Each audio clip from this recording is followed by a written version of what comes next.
Hello guys and welcome to the STPL Season 2, it's back. It's been a while, I know I casted on Thursday, but that didn't really count because that was probably the worst cast I've ever done. So if you tuned into that, I know there were a lot of you that did, thank you very much. You helped get me through it, but that was hard, I was really ill, I should not have casted. That's why there's been such a big break, but we're here for another STPL cast. We did watch the Captain's Clash yesterday.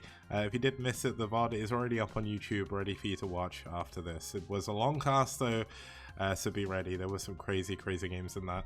But we have our own crazy games coming up here. We're going to have ReV versus SouL, and then we're going to have Naz versus White. So let's actually introduce the team rankings, just because it's been a while since we've had a look at them. You'll note that SouL Gaming, obviously at the top of the table, unbeaten, minus one game, where I believe DeWalt beat Perfume in a PvP. Valhalla in second, White Clan in third, IRK in fourth, Naz in fifth, Red in sixth, Bull in sixth as well. They're tied at the moment. Although I almost feel like that hasn't updated, so I need to double check that. I'll double check that after the cast, but EF, Clan ReV, 7th, 8th, Ash in 9th, Net was in 10th, Nice in 11th, DM in 12th, and Psystorm in 13th. Now, of course, there currently isn't 14, or there isn't a 14th right now, because two of the teams are tied. Dead even is Red and Bull, so when I double check to make sure their game's definitely added, which they should have done, because I'm fairly certain, if I remember correctly, the Red beat Bull 4-0, so did that add? So the last games I've added were apparently on the 18th of November. Yeah, they definitely didn't add those, so I'll have to add those after. Looks like I've missed some of the durations as well, but that's fine. We've got a long way to go, so we can go from there. Let's have a look at our player rankings as well. Now, the good thing is, even though I enjoyed the Captain Clash overly, it's not quite finished, so we've got a lot more cool stuff over here in the normal STPL side. Now, in terms of the top 10, we're going to see a few of the players playing today. Scan is going to be playing for SouL, Spire is going to be playing for SouL as well, Dragon, Terra, both going to be playing for Naz. That should be a lot of fun. I don't know, Eonzerg's not playing this week, and neither is Noob. So we've got a lot of really cool players in the top 10. I still need to release the full list. I might wait until the end of Season 2 just to show off everybody at once. But let's have a look at today's first matchup. We're going to start, of course, with ReV versus SouL. Now, ReV historically haven't done as nearly as well as SouL. SouL, the champions of Season 1, but ReV this season, they're doing pretty damn well. They've increased their roster, they've improved their roster, and you know what? It's been really fun watching them play. Now, head-to-head, they are 0-4, but that was all from Season 1, so all is still to play for here in Season 2. There's new maps. Well, I say there's new maps. It's been 8 weeks now we've been watching Season 2, so they're not really new anymore, but it's all good. And SouL, obviously, easily one of the best teams in the STPL. They're always doing so well, regardless of what happens. Let's have a look at today's rosters.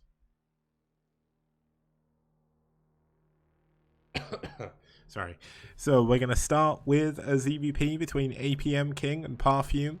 We're then going to go into a PvZ between Zenima and Spire. We're going to have a TVP between Steamy and Bonith. And then we're going to have a PvT between Unleash and Scan. Now, unfortunately, I don't have Steamy's country. I'm fairly sure Incomplete must have said something, but I've not added it to here just yet. So that's unfortunate we don't have a flag for him, but we do have a flag for everybody else. I think, looking at these rosters, I don't know too much about these players for ReV. Certainly their best players, Avi and Medinu, aren't playing, unfortunately, so we are going to miss out on those. But hopefully these newer players are going to show us something special.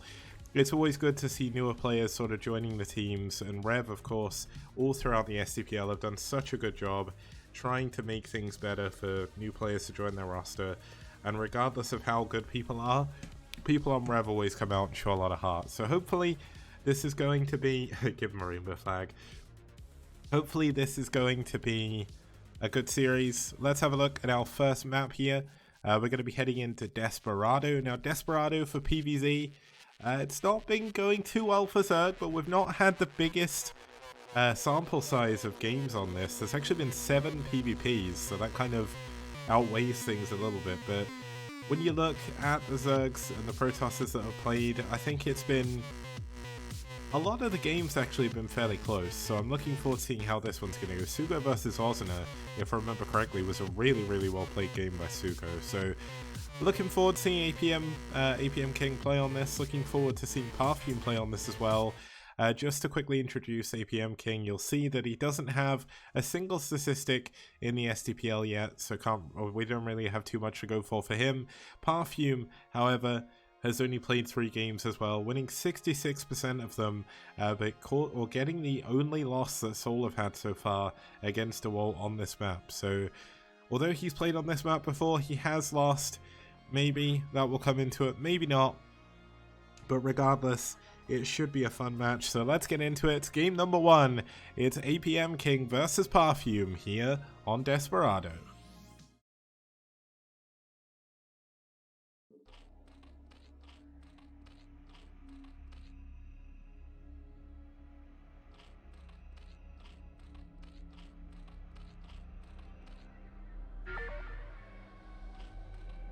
Okay, starting us off here in the top right-hand position, we do have the Red Zerg fighting for Clan Revolution. It's APM King. And he's got 550 APM right now, so maybe this is the reason why it's behind his name. And his opponent spawning down here from South Korea, fighting for SouL, it's Perfume.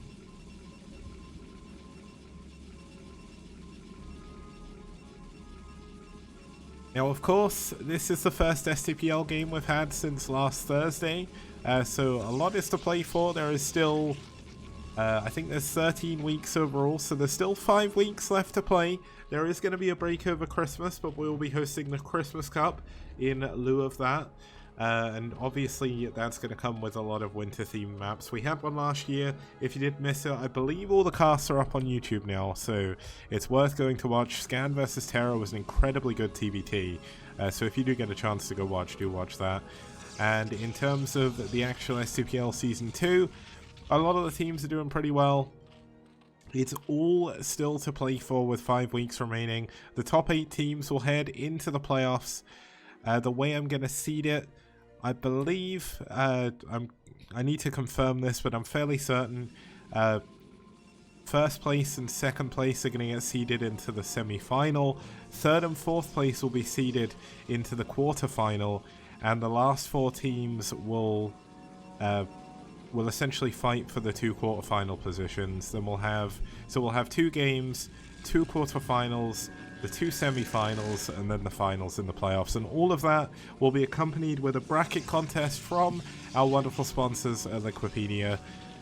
So it should be a lot of fun to be able to watch that. Now, let's keep up with this game, of course. Now, we do have a gate first. This is a map with 2 gases in the main, so going for a Nexus first isn't too important. It's mainly the gas you want in PvZ. But it looks like APM King has gone for a relatively early pull, so he is going to get 6lings out on the map. Now there is going to be a Zealot here. If APM King can get a good surround with his 500 APM here, you can certainly see why he's called the APM King.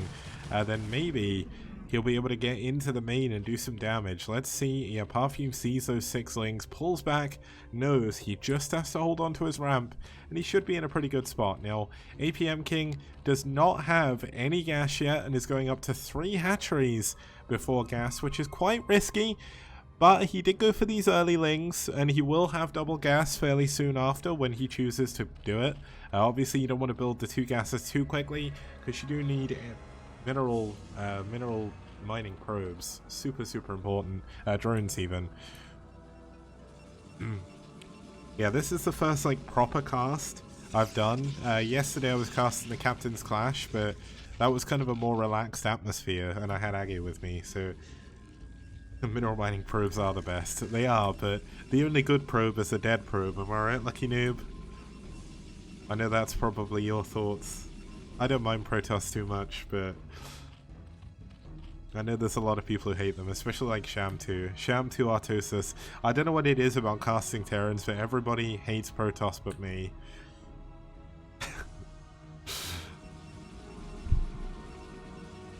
One thing I do need to do is after this game post this up on Reddit, because it's been a while since I've Oh no, so in these stasis prisons, if you haven't watched the STPL so far, I've essentially decided this is Nyoken, this is Dark Holiday, this is Rapid, and this is me. And poor Nyoken is going down very, very quickly here. Rip to the Great Old One. Yeah, Nyoken's going down. Essentially, we're like the two casting budget Archons. Like, you've got Rapid and Kix. I know Rapid hasn't casted with me for a while. The timing for STPL is a little bit late for him now, but I will speak to him a little bit later in the week, see how he feels about maybe casting again. I've kind of not wanted to force him to go out. I've never forced him to cast, but I always feel like guilty asking him because I know it's always so late. But we'll see what we can get going. We're kind of like a budget Archon. Obviously, Tastos is the main ones, like Cupid and Doc Oaken or Nyok. Oh my god, Nyok is a really cool name. I'm gonna submit that to Doc and Nyoken because they do a pretty good job casting together as well.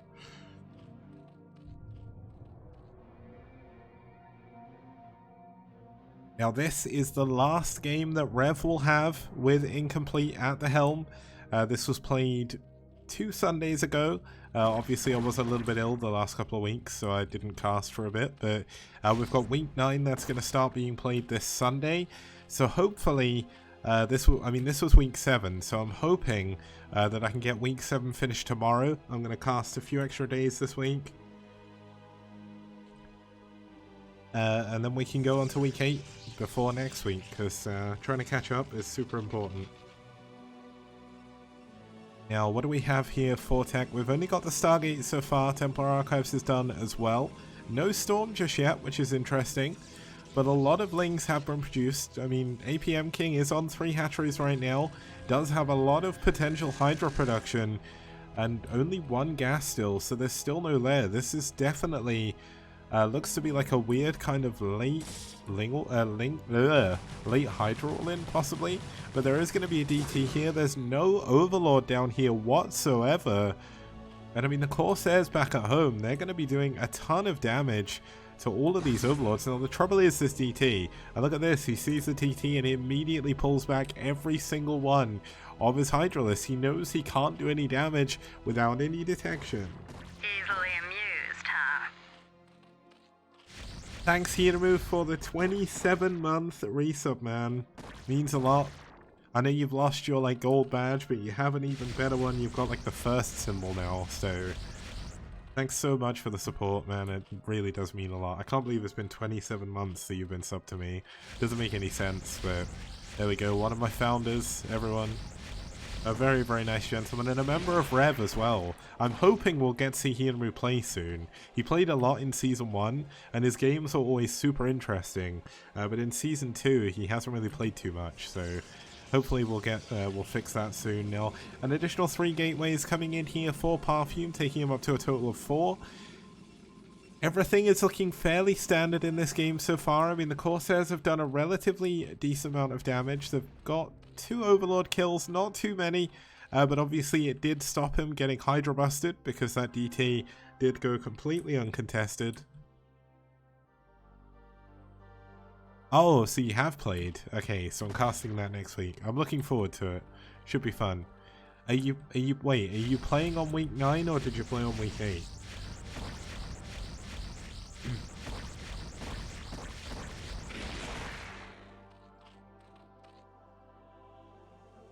Ah, okay, so you played on week 8, so yeah, I'll probably be casting that this week. I've only got 2 series left from week 7. What I might actually do is tomorrow, because there's like 1 series where only 2 of the games were played, unfortunately. Essentially what I'll be doing is probably casting the 2 leftover series from week 7 tomorrow, and then going straight into week 8 on Wednesday. If I can fit another series in from week 8 tomorrow, then that'd be good, because that means I've only got 6 series to cast, but it's fine. I know that Saturday next week there shouldn't be anything being casted, so I'll probably hijack that and cast some STPL then, so it's all good.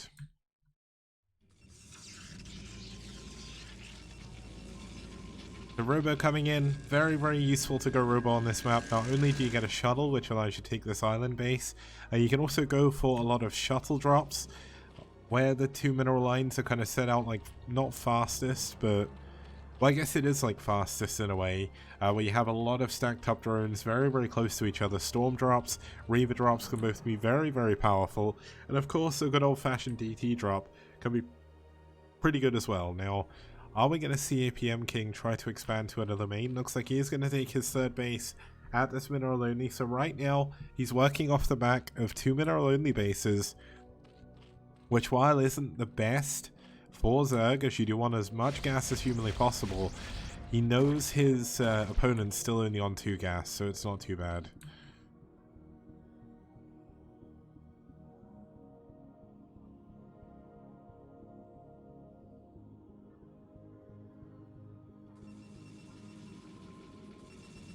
Okay, observatory coming in, very important to scout for those lurkers. Goon Rangers coming in. Now he didn't actually, or Perfume didn't actually opt to go for +1 weapon on air. So that does mean Muteless could be a little bit more powerful later on. There's only +1 damage. Oh no, poor Kix is gonna like pass out here.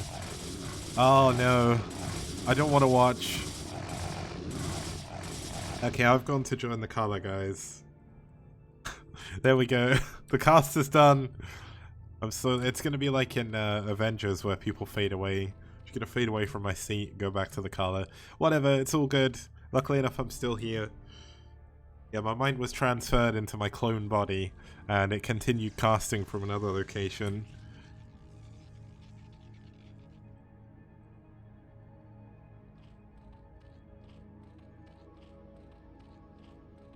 Okay, well, we're going to have a 3rd base coming up at this mineral only for Perfume. Not really too much has happened this game. I mean, they've not really attacked each other too much. There's been no drops or anything. I mean, both players are powering up pretty well. Perfume already up to 128 supply. Not too bad given the fact he hasn't really lost too much.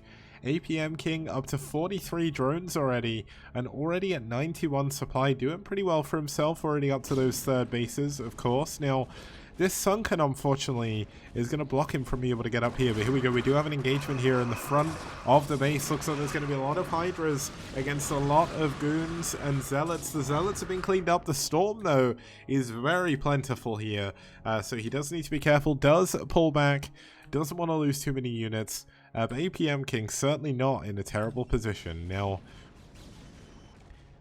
looks like that last Hydra killed a Dragoon, so nicely done. Perfume going to take that mineral only. Now, this base is going to be the important one because it does have a full gas at it. We're going to have the Hydra swarming through the middle of the map again, seeing if he can get a good surround on this Protoss force. Doesn't look like he's going to manage it for now, so he is going to pull back. Hey Biohazard, nice to see you, man. Yeah, so Fillaret, destroying those neutral buildings essentially gives them an expansion. So we saw it up here with this hatchery. It's kind of like one of the cool features of this map. Now, obviously the main feature is the 2 gases in the main, which has kind of come into this game a little bit, but this is a really nice arc by APM King. But look at the storms already by Perfume on that left-hand flank. But there's so many more Hydras coming in from the top. Is there any more storm? Yes, there is, and it's a good one. And it looks like Perfume is going to decimate this army for now. Let's actually have a look at the upgrades. It's 1-1 for the Hydras, 2-1 for the Protoss forces here. But he is going to be able to go back. Oh, huge thank you, Abby, for the gifted sub, man. Means a hell of a lot. Thank you so much for the support. And that's the first time I've actually been able to use the gifted sub, like, subscription note. So, thanks, man. Look at Yadge trying to beat you into buying him a sub. He's like, oh man, I never win a sub. Oh yeah, because oh yeah, Abby won. Okay, I can't remember the number, but Abby bet on the winner of Group D of the KSL winning the KSL, and I don't know how much money you won, but I think it was a lot, right? I think you said it was over $1,000 or something, which is just crazy for a $100 bet.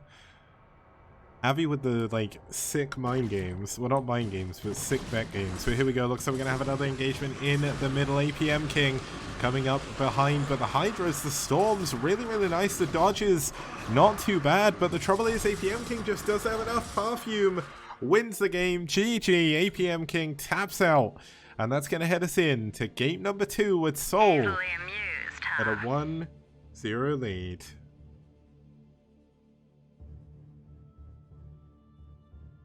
Okay, well that was a pretty sick job. Thank you again for another gifted sub to Faust as well. Faust has actually been subbed a while, so you actually got to resub him.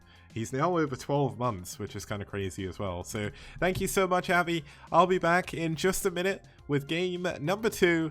It is going to be, let me double check, I think the next one, yeah, it's Spire versus Zenima. It's going to be another PvZ, and it's going to be on Neo Outlier after this short break. See you guys very soon.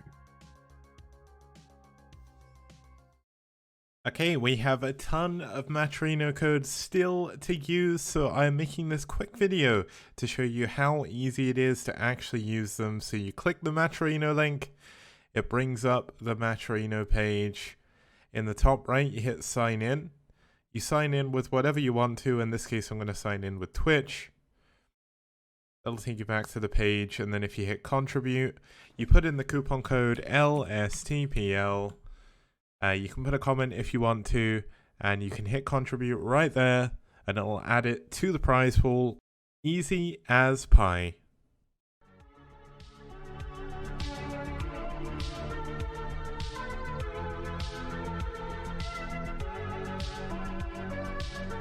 Okay, it's time for a quick tip. Here we have Neo out. Okay guys, I said it'd be a quick break. We'll skip out of that tip for now. We'll go back to that at a later time.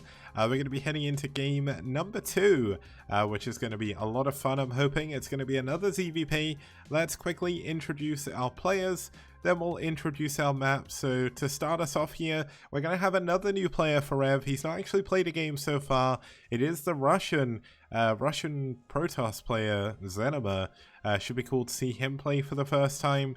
And his opponent is going to be the one, the only Spire for SouL. Now, Spire has done an amazing job throughout the STPL. He's currently rank 6. Looks like I've got that off the screen, so there's a random 3 there.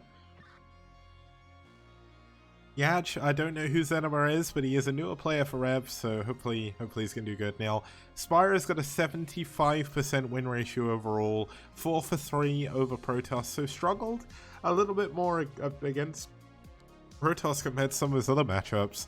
I think his ZVZ is his best one in the STPL, but we're going to be heading into our third map, or our second map here. It's going to be Neo Outlier. Now, Neo Outlier, a Twilight tileset map, of course. 3-player, 12, 3, and 8 o'clock spawn, 12, 4, and 8 o'clock spawns. In terms of CVP, we've had 12 CVPs here so far. Protoss are currently 8-4 up over Zerg, so this could be a good map for Zenima here, but obviously statistics aren't all that count.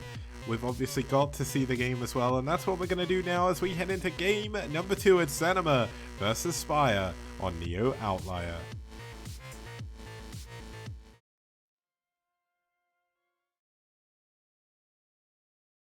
Okay, well, I completely skipped one of my scenes and clicked the wrong way, so let's get in. Starting us off here in the top 12 o'clock position, we have in the navy blue, fighting for ReV, it's Zenima. And his opponent spawning down here in the bottom right 4 o'clock position, we do have the silver Protoss, fighting for SouL, it's Spire.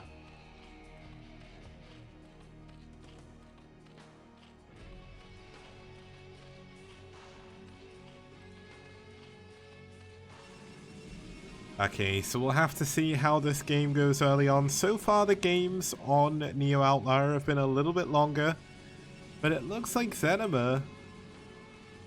You going for something funny here, or is this just a wall? No, it's just going to be a wall, okay. It felt like that probe was very early, but you never know. It's obviously a ZVP. A lot can happen in a ZVP. Now, I almost feel like this may be a little bit off. I can't ever remember how to wall properly on this map, but maybe you need a forge gateway than the pylon up here.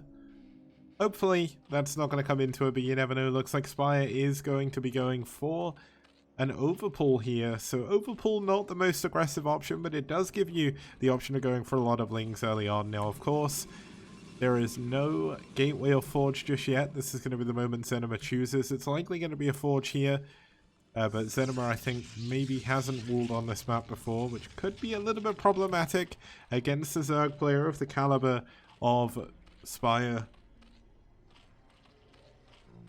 And it looks like Avi was talking about the bet he placed. He said he put a bet on for whoever win Group D in the KSL would win the KSL, and he bet on odds of 17.9. He's got $1,700 profit, which is crazy. But looks like Zenima are going to be a little bit annoying. Force a couple of lings out here, but this could be a problem because even though he's blocking the hatcheries here from Spire, if Spire just decides to make a ton of lings, which he's going to, and he just attacks, this could be pretty bad for Zenima because Zenima doesn't have a great wall here. This is certainly going to be problematic if Spire decides to attack. Now, obviously there's no speed, so it shouldn't be too hard to hold on against lings, but lings in ZVP can be very, very difficult. Bonith is going to be playing. I think he's playing in Game 3, so he'll be the next one up. He's playing for SouL now, of course, rather than NetWars. He did leave his old team. Now, this is something I never like to see. Lings running towards a Protoss base, only a single cannon, and there is no full wall here. Oh, I really hate seeing lings coming at this. There's an additional 2 lings coming in as well. Hatchery coming off the back, and here come the lings. They're going to get on top of the cannon first of all. There's no probes here to block. The cannon is going to go down, and this could be one of the quickest games we've had. Now, probes, of course, can hold against lings, but not super well. And you don't want to be in a position like this against someone of Spire's level because he is so unbelievably strong in ZVP.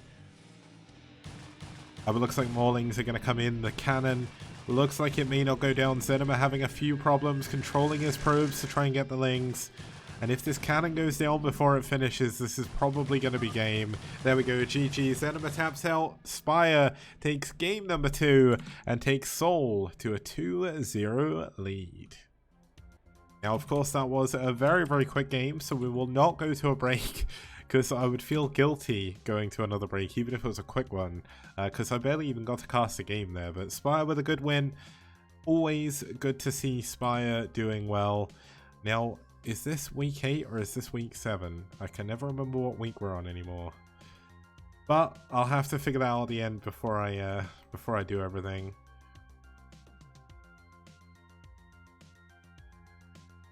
And let's actually have a look at our next game. So our next game is going to be Steamy versus Bonith. This could be another relatively one-sided game. Unfortunately, ReV not with their best roster today. But you never know what's going to happen. Bonith has been upset before in the STPL, hence why he's not in the top 10. But let's actually have a look at our players once again. Or let's start with the map, actually. So the map we're going to be looking at here is going to be New Tornado, a fairly standard map. Now, it is going to be TVP, and so Tesagi isn't real, guys, but Terran have won 8-0 against Protoss here. And Crossy, it's possible that Castamuse may be casting in Korean. Nothing is fully confirmed yet. I'm trying to get it all worked out with him. But if he does, that'd be really, really cool. He's going to go from the beginning, I think, so that'll allow like the Korean audience to catch up. That should be cool. Yeah, so if he casts the Korean clan matches as well, that'd be kind of nice. Because that's who the Korean players are going to care about mostly, I guess. Kind of like how the foreign players prefer the foreign teams. Let's introduce both of our players here. So starting us for ReV, it's going to be Steamy. Now, Steamy's only played one game so far. That was back in March, and that was up against Fly Mio in round 3 of Season 1. So he has lost his only game so far. We'll have to see how he's going to do in this game against the strongest current foreign player. It's Bonneth. Now, Bonneth, first place in the Corrupted Cup 2019, did amazingly well in BSL. And overall, just a really, really good player. He's just outside of the top 10 now. He has broken his way back up through the ranks with countless wins over countless players. And this is his chance. This is going to be his... Yeah, so he's actually on a 7-game winning streak right now. So he could extend that to 8 and start to make his way into the top 10, at the top 5 even, of win streaks. So that's kind of cool. He is actually in the top 5, so he's tied with Scan and Pharmacy. You'll see that stat in a minute. But let's get into game number... Oh, I've not even loaded the replay, so let's not get into the game just yet. Let me load that up so I don't spoil anything. But hopefully this is going to be a good series or a good game. Obviously the first couple of games have been a little bit one-sided, but obviously SouL are the strongest clan in the league right now, so nothing too much to say now. Now we are ready. Let's get into game number 3. Sorry, it's going to be Steamy versus Bonneth on New Tornado.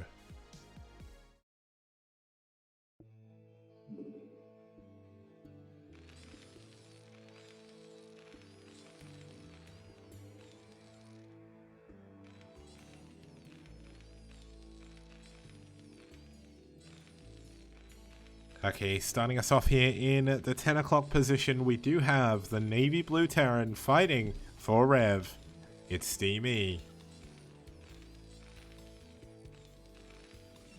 And his opponent spawning in the 2 o'clock position, fighting for SouL. It's Bonneth.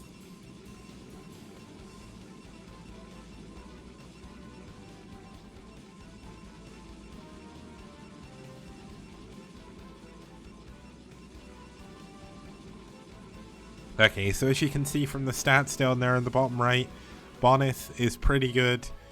His games are usually over pretty quickly. He's currently on a 3-win streak against Protoss, against Terran, sorry. Now, Steamy's games, his only game he played was a 4-minute TBT, so I have no idea what to expect out of this game. But let's hope it's something good.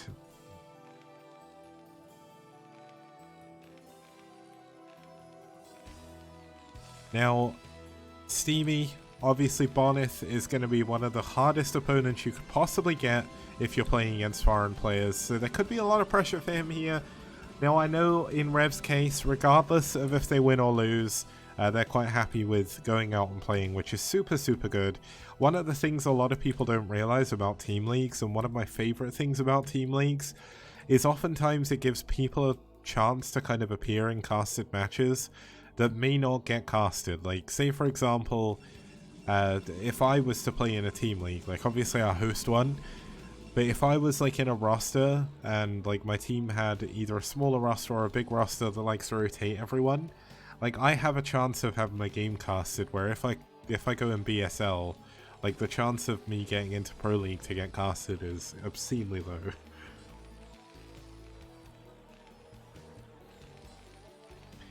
Now, Lucky Noob is saying, is this going to be a 6-minute curse? It's very possible it is. I do not want to write out Steamy just yet. Bonneth hasn't scouted where his opponent is, but look at this. He's scouting right, first of all. Now, Steamy actually double scouted. There's a SUV out in the middle of the map checking for proxies as well, because even though, like, this is going to sound so simple, but even though Bonneth is such a strong player, if you're really confident and you're like, okay, I'm Bonneth, I can beat any Terran. Like, Bonneth beat like 4 of the best foreign Terrans the other day, and Ample in a row. So his PBT, very arguably his best matchup. Very likely his best matchup more so. His PvP is good as well, but his PvZ maybe not as strong as the other matchups. But this is a full wall against Zealots, although I do think a probe could get through there if you wanted to. Is this Zealot tight? This may not even be Zealot tight actually, so this could be a problem. Oh, Steamy needs to move the Marine. Oh, losing that Marine is a problem. Okay. So this is not looking good for our friend Steamy here. Bonnet certainly taking the early lead. I think most of us were expecting him to get. But let's see exactly how Bonnet is going to play this out. He's going for a hidden pylon for his third pylon, but look at this. Steamy is going for a proxy factory here. So we're going to have a 2-factory play coming in. And this is the kind of build you can use against someone who's better than you and get away with it. Now, Bonnet doesn't see this, but if he built the pylon here, he would have done. Now, if Steamy tries to fly this into the main, Bonnet is going to see this. So he does need to be very careful. There's like a very small area here that he could land. No, he can't even land there. So, I mean, Steamy is just, Steamy's not looking too good right now. Look at this. He's going to lift. Oh my god, Bonnet is so good. He's getting ready for this kind of play by just building pylons around his base. Look at this. He sees it coming in. He doesn't have that many units, but by the time there's going to be any form of defense against this, he should be fine. Now, there is a marine. There is also a tank, but he does need to repair his supply depot immediately here. Now, there is a dragoon here already. You're going to attack the vulture as soon as it spawns. There is a reaver going to be coming in here most likely. The robo is done. The second gateway is on the way. With the tank up the front, with the wall being defended, it's going to come down to whether or not this vulture can do any damage. Now, if he can target fire properly, you can actually run away from this dragoon for a while. Now, he is going to put a mine down. The mine not going to do too much, so that's unfortunate. But there is going to be a second vulture coming in here soon. There is 2 dragoons here now, though, so this definitely shouldn't really do too much.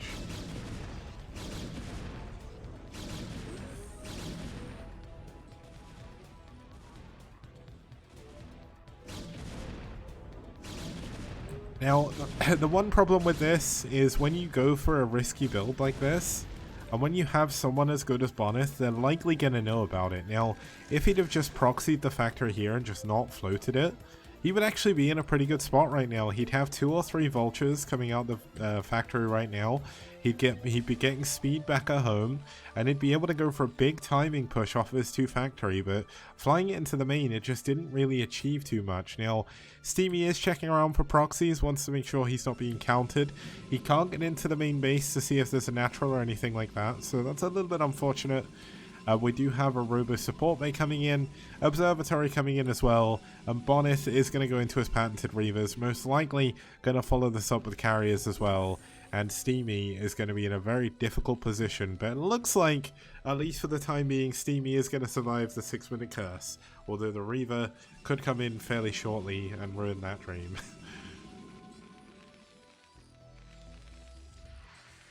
Okay, engineering bay on the way. That's going to help armory as well. This does give you the ability to get the kind of anti-air that you do need. Now, this expansion is very far behind even that of the... I mean, it's built before the Nexus, but it's going to take a while to fly over. But there is a reaver coming over, so this is definitely going to be a problem when this gets to the base.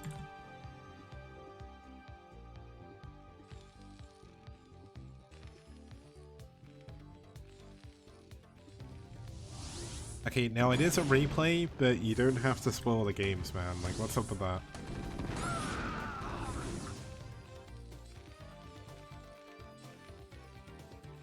Okay, so let's keep an eye on this reaver. Just to see what it did. Nice moves by Steamy, by the way, to nearly kill this reaver before it really did any damage. That's actually nice. Now, the trouble is, Steamy is behind in quite a lot of supply. Losing that second factory definitely caused a lot of trouble. And it looks like there was a turret coming down here based on that footprint. But here we go, the reaver going to drop in. Oh, the reaver gets saved at the last possible second. And oh my god, I thought the zealot was going to survive as well. But it looks like he is going to be able to hold on for now. These units, the dragoons, are going to be the big problem though, because without many tanks, Steamy's going to have trouble holding on to this. He's got a decent economy still on one base, but does need to expand behind this. I mean, the reaver is almost dead, so that's one benefit. But we'll have to see what's going on here now.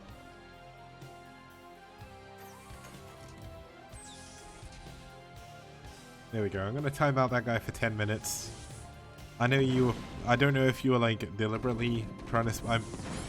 I mean, from this position, it's fairly obvious Bonneth should win this game, but you never know what's going to happen, so by spoiling it, that's, well, I guess he could be lying, he could be counter-spoiling, but even then, like, it is a replay.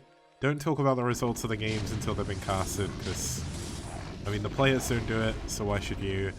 And here we go, looks like the units on the low ground have been cleaned up. There is still 2 tanks on the high ground, though. But it is going to force another lift on this command center, which causes a lot of problems for our Terran player here. Now, a lot of units coming in at the same time here for Bonneth, 4 at a time. A second Reaver and a second shuttle is done, so we're going to see some 2-pronged harassment coming in here. The first Reaver shuttle going to go back home. I really don't think he should be picking up his Reavers in the damaged shuttle, but this is Bonneth, so I have a lot of faith that he's going to be able to do this fairly well.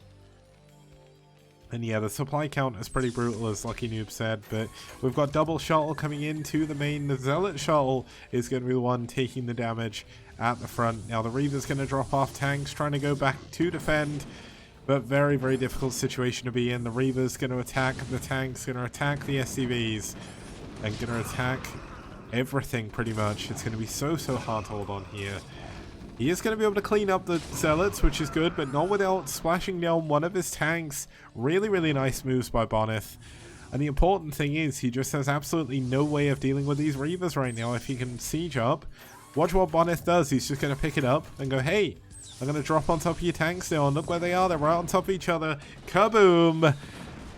Boom goes the dynamite. Both the tanks go down. One of the Reavers does get cleaned up, which is a little bit of a silver lining on this cloud here. But he just can't get in a position to properly deal with this Reaver. Look at this. He's going to siege back here. The Reaver is likely going to get picked up again. Now, the good thing is there is a couple of turrets up here, which should make it a little bit harder for Bonneth to fly away. Oh, but he's found the perfect location here. And he picks it up before the mine goes off. Oh my god, Bonneth is so good. Avoids all damage on that Reaver. Bonneth expanding towards his Terran opponent here, using the fact he has the shuttles in the main as a distraction. And Bonneth is looking so dominant in this game. Steamy has certainly been dealt a tough opponent here, and certainly shouldn't be ashamed at how he's done so far. I mean, he lasted more than 10 minutes against Bonneth, so that's pretty good.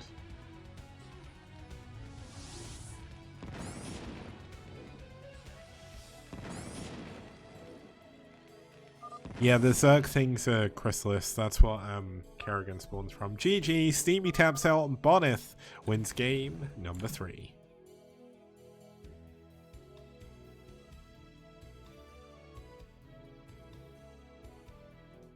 Now, one thing I will say about a team league is sometimes you do have mismatches. Now, you can have that in solo leagues as well. There's certainly been some BSL games where essentially like people are way mismatched in skill. It's just the way video games work, happens in every single esport.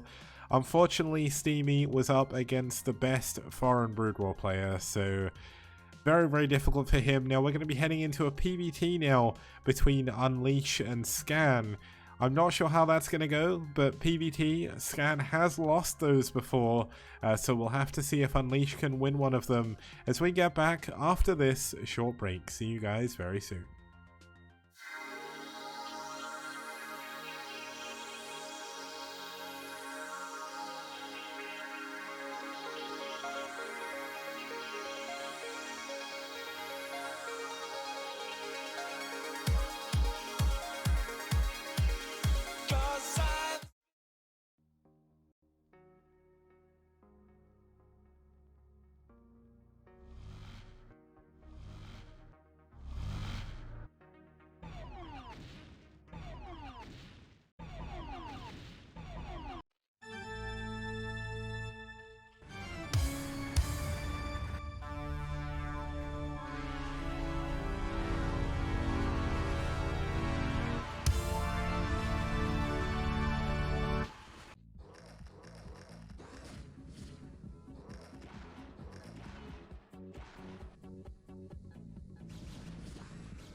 Okay guys, we are back here with game number, wait, what game is it? Number 4. Game number 4 between Unleash and Scan. Let's introduce our players, then we'll introduce the map, and we can get going. Now the first game is going to, or the first player, sorry, is going to be Unleash. Unleash has only played one game so far. He did beat Warrior in his game against Red. That was actually in October. Warrior yesterday won 8-0 in the Captain Clash, by the way. So Warrior's a very strong Zerg player when it comes down to it. And let's have a look at his opponent. It's going to be Scan. Now Scan is rank 2 in the STPL overall. He's got an 87% win ratio against all opponents, and around about that against his opponent's race as well. So Scan definitely earning his top 2 spot in the STPL for sure. A very, very strong player is Scan. Looking forward to seeing how he's going to do in this game as we head into our next map here. It's going to be BlitzX. Now BlitzX, one of our 2-player maps, one of my favorite in the tournament so far. PVT is 9 for 5 in favor of Terran, but the games have been pretty fun. They've been pretty close as well, and if you want to do some shenanigans as a Protoss player, this is the perfect match from it, or for it even.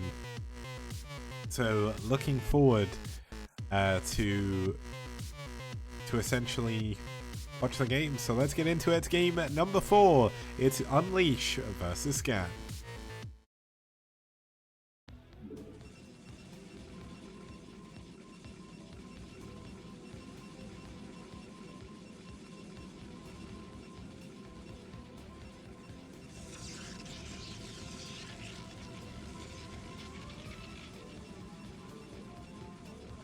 Okay, starting us off here in the top left-hand position, we do have the red Protoss player fighting for ReV. It's Unleash.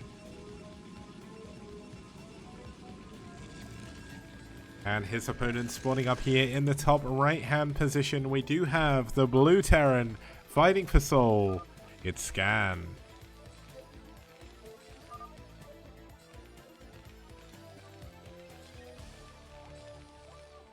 Now we are going to have a ZB or a PVT here. This is going to be another PVT for Scan. Now Scan has lost to foreign players choosing him before.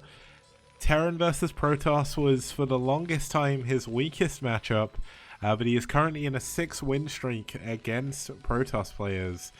Now looking at his average game duration and also his game duration versus Protoss, that's 13.6 minutes and 13.7 minutes, so this could be a relatively quick game here if stats are to be believed. But you never know what's going to happen. Now Lucky Noob, there's going to be a TBT in the second series, so it should be a lot of fun, that one as well.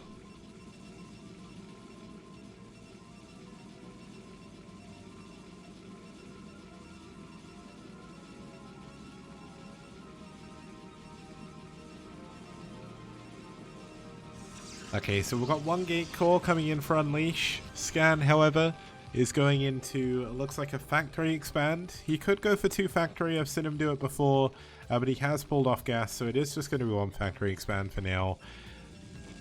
And we'll have to see how this is going to go now. No shenanigans so far from Unleash, so a little bit risky to do this, to try and go into a macro game try to go to a macro game against someone as good as Scan. But obviously, it's not all to... trying to explain this is quite difficult. I've lost my train of thought, but essentially No can put this really well. Like, if you're against a good player, just play how you would normally play. Like, I know a lot of people come across players like Scan, and they're like, well, I've got to cheese him. But if they never cheese him beforehand, then if you're going to cheese him, it's not going to be good cheese, and you're just going to lose even harder. Like, it's better to play to your strengths, do the best you can have, and see, or do the best you can, and see what the plan is. Now, Scan with a really nice wall off here, makes it very, very difficult for the Zealots to engage. And the Marine Micro is really, really good from Scan, so nicely held. Unlucky Noob, like, I kind of feel guilty bringing this up, but I still remember that game in the TL Open where you went for a proxy hatch on Neo Medusa, but there was nowhere for you to build it in the middle of the map. Oh my goodness, I felt so bad for you in that game. I still remember that. I don't know why. It's like the Dumo build as well, where he cannon rushed Cadenzi twice in a row from inside our own main base. Oh my goodness. There's so many weird games that I remember. There's so many really good games as well. Now going into Triple Gateway is Unleash after a 23 Nexus, so we're going to have a lot of gateway units. Interestingly, not going into a Robo just yet behind this, so there's going to be no Reaver, at least for the time being. Now Unleash was trying to scout around for the SCV, but unfortunately has let it go past, so the SCV is getting into the main menu. In the main menu, it's getting into the main base and see everything that's going on. Importantly for Scan, he's going to know the amount of pylons is completely normal, and he's going to know about the amount of what tech buildings there are, sorry. And knowing that as Terran is super important. Now Scan looked like he wanted to try and be a little bit cheeky and mine out these minerals to go through the middle of the map. But unfortunately, Unleash was ready for it. He had the units there. He's going to be able to defend against that. And the Vultures, if they want to go in and do some damage, are going to have to go the long way around. Now, is there any additional tech coming in? There's another pylon. Still no tech buildings, interestingly, from Unleash. Going to rely entirely on gateway units for the time being. Not the easiest decision to make, but certainly one that can go well. There is a style that Kingdom used to play back in the day where essentially you don't go Arbiters, you don't go Carriers, you just go mass gateway units with mass Templar. And if you've got the APM, if you've got the... Like, I hate to explain it like this, but if you've got like the brain power to pull it off as well, because it's so hard, you've got so much to worry about. Now there is going to be a 4 Vulture drop in the main speed. It's not quite done yet, so could defend this a little bit easier. The probes have been pulled. Nice pull timing on those probes. Could be a little bit earlier, but he obviously didn't see the drop straight away. But this is going to be the problem. Oh no, the mines going off on one of the Dragoons. Oh, the mines. Okay, mines. Oh my god, mine. Oh no, the mine. Oh, does manage to hold on against this one. The Vulture's going to get... Oh no, the mines. Oh my goodness, at least the probes did not get caught up in that. But mines against Dragoons. Oh my goodness. I feel so bad for Protoss players when I see this. But the Terran player inside of me, the fantasy fan, the player who loves dropping himself, seeing the amount of damage and devastation, there is like a really wicked smile on my face right now. I like watching Protoss players get killed by drops. It's fun. You can micro against mines, but it's quite difficult. Now, of course, this is a global team league. This is Germany versus South Korea. I'm not sure what the latency was, but it's certainly easier to... Well, I say this, it's certainly easier to micro them or laying the mines than it is to defend against them. But whenever I seem to play, no matter what Protoss players do, they always seem to kill all my mines. And I'm like, what? Why don't my mines do what the pro player mines do? There we go, nice defense on that second drop. Is going to be able to defend against that for the time being. Now, this is of course the final game of this series. SouL are 3-0 up, so this is kind of a game of pride here for ReV. Well, I say it's a game of pride, but every single game counts towards the final STPL standings at the end, and towards who's going to get into the playoffs. So, in Season 1, Round 4, White Clan narrowly missed being knocked out of the playoffs for FBW by 1 game win. So anything can happen. So always important to take every single game super seriously in the STPL. Now after this series we will have Naz versus White. We're going to have the might of North America versus one of the mighty Korean clans. White Clan, one of the most historied clans in the entire Korean scene. They've been around since 1998, and they've done really well in Season 1 and Season 2. Now, Scan is doing pretty well on his economy. He doesn't have a third base coming up yet, but he is going into 3 factories. Gonna go into his... Wait, does he not have an armory yet? Yeah, Scan doesn't have an armory yet, so Scan's macro is a little bit off this game. Like... Usually by now you definitely want at least 1 armory, and he doesn't have it yet, so If this game goes on longer, I actually give Unleash a little bit of an advantage. If he can get a third base, if he can secure it. I mean, the 2-1 upgrades from Scan are going to be super, super late here. And while there is a good number of tanks, there's only 3 factories, so there's not a big timing push that Scan has to hit. But, I mean, he did do a lot of damage to the Dragoons, so that's something. He is going to be up against 5 gateways, though, which is exactly what Unleash is going to need. There is a Citadel, so Zealot Legspeed coming in. It's going to be 6 gateway on those 2 bases. Still no third base as of yet, but he can push forward to the middle to get this. And I mean, the push path on this map is very, very long. So let's just have a quick look. You have to go up this ramp. You have to go across here, down this ramp, push all the way through the middle of the map, up the ramp. And I mean, if you can secure this ramp, it's pretty much... It's not game over because the Protoss player can go through here, but it's a very, very strong location. Now, there is going to be another Vulture getting dropped off into the main. Doesn't do too much, so good defense by Unleash here. And I mean, Scan is just waiting to take his third, so there is a third command center finally coming in, 4th and 5th factory coming in as well, and the armory is now finished. +1 attack is on the way, but that is definitely a lot later than what you would normally want as a Terran player. So going for those drops didn't really work out too well, but Unleash did lose a few probes, took a ton of damage on his early Dragoons. Oh, the mines are doing so much. 1 health on this Dragoon. It's so unbelievably important to get observers out in PvT, and I mean, the observatory's done, but where are the observers? Does he even have any? Yeah, there's only a single observer right now, and it's over Scan's army. So yes, he's going to see that there's a third base from Scan coming in, but he's not really going to be able to achieve too much else. Now, there is a shuttle. There's not actually any anti-air here, so maybe the shuttle with the Zealots could do a little bit of damage to Scan. But let's see what the reaction time's like from Scan here. He immediately unsieges. Look at Scan. This is one of the reasons why Scan is so good.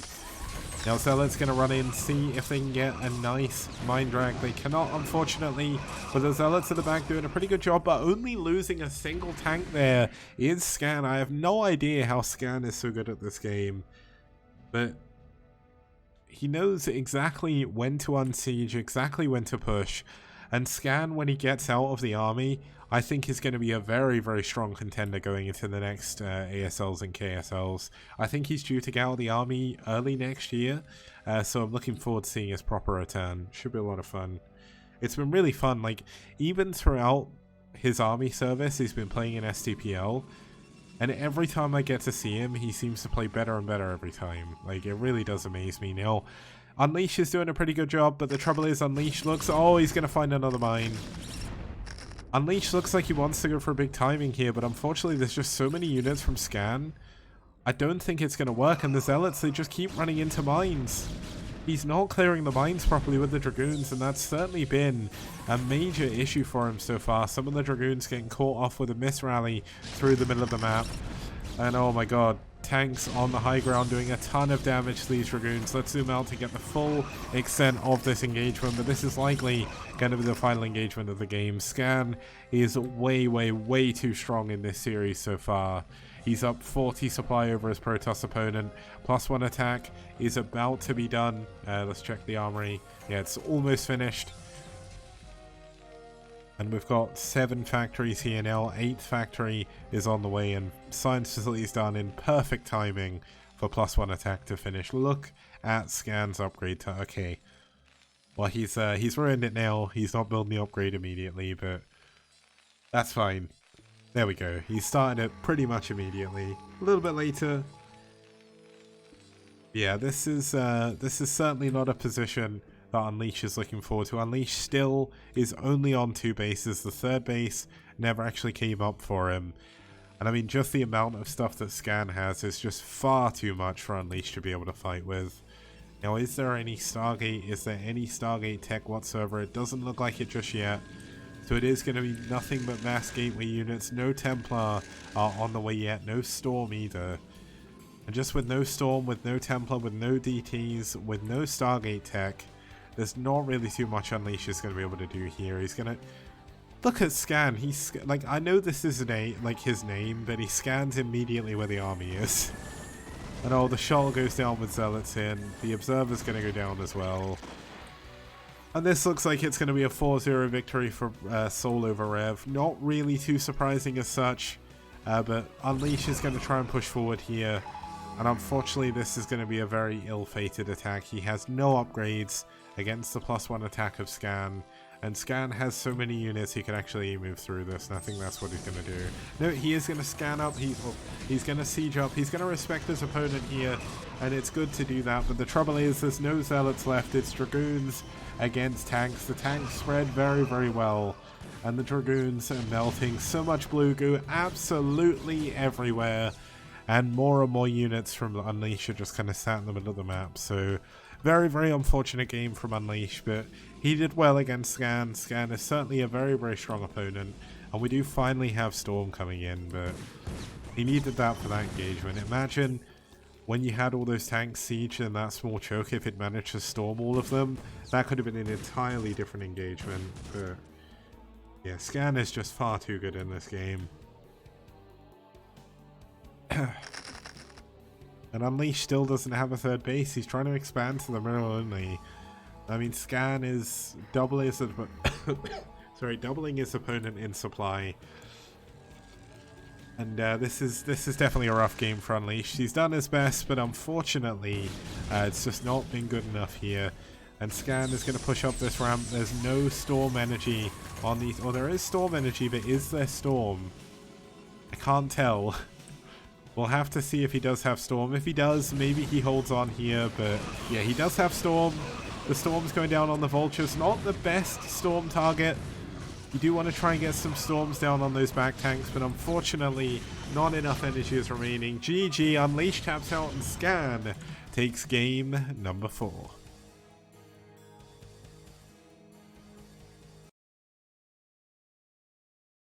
Okay, so that's obviously going to bring us to an end of our first series. Let's bring up the results just to confirm the results, of course. Now, that was a very, very good win for Scan. A very good win in general for SouL as well. I mean, they're so far ahead in the standings right now, and they've just gone further ahead because that's what they seem to do. Now, of course, the group stage isn't the be-all and end-all. They still have to make it through the playoffs, but with their strong roster, with how well they've been doing, this is certainly looking like it could be their season. Now, I'm just quickly double checking what week this was before I do anything. Now, this was week 8, so we are actually, yeah, we're a week behind, but not in the way I thought we were, so it's all good. Okay, so let's bring up the results. Did I actually haven't put that in yet, so let me do that now. Ooh, it's kind of cool going back to my normal overlay, because my overlay yesterday, it looked cool, but it's certainly not functional fully yet, so it was difficult for me. But let's have a look at the results. Then we'll go into a quick break before we come back with series number 2. It's going to be Naz versus White, but SouL versus ReV has concluded. ReV unfortunately getting 4-0'd here. Parfume winning over APM King, Spire winning over Zenima, Bonneth winning over Steamy, and Scan winning over Unleashed. A little bit of a mismatch in terms of skill levels, but the second series should be a lot of fun.